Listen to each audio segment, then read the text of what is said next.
If you want fried chicken that shatters before it ever hits your teeth, this is the method. We are building crunch from the inside out, and every step has a job. Tender meat. Brittle crust. Loud, lasting crispness. That is how restaurant-style fried chicken happens at home. We start with the brine, because great fried chicken is never just about the coating. In a large bowl, whisk together 2 cups of buttermilk, 1 tablespoon each of garlic powder and paprika, a teaspoon of black pepper, and 1½ teaspoons of salt. Add 2 pounds of bone-in chicken thighs and make sure every piece is submerged. Cover it, then refrigerate for at least 4 hours. The buttermilk helps tenderize the meat, and the salt works its way deeper, so the chicken stays juicy instead of drying out under heat. In testing, a brined bird can lose noticeably less moisture. That matters.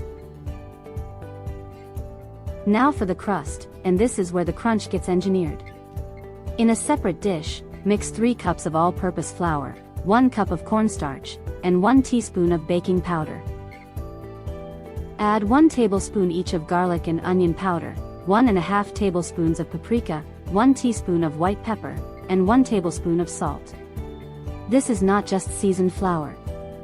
It is a texture system. Cornstarch helps block gluten, so the crust fries up brittle instead of bready.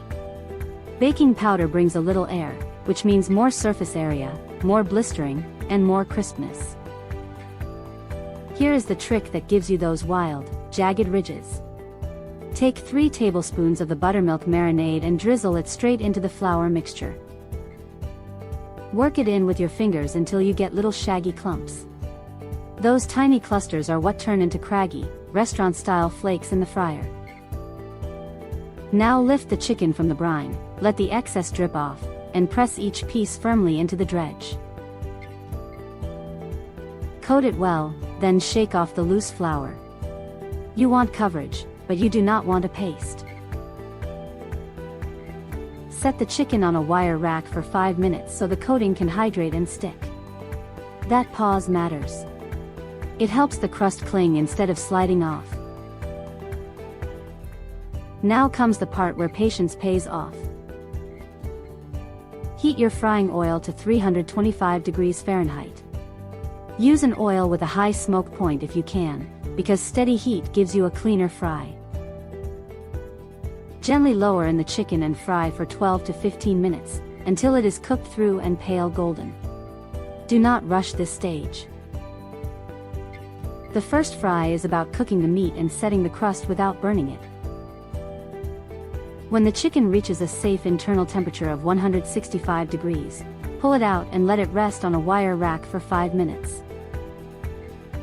Never let it sit flat in a pool of steam. That trapped moisture is the enemy. And now, the finish that makes everything click. Crank the oil up to 375 degrees Fahrenheit and drop the chicken back in for about 90 seconds. That second fry is the difference between crispy and unforgettable. It drives off the last surface moisture, tightens the crust, and gives you that shattering crunch that stays loud for hours. This is why double-fried chicken has such a reputation. It is not luck. It is physics, and it works. Pull the chicken when it is deeply golden and audibly crisp. Let it rest just long enough to avoid burning your hands, then take that first bite. The crust should crack. The meat should be juicy. The seasoning should run all the way through.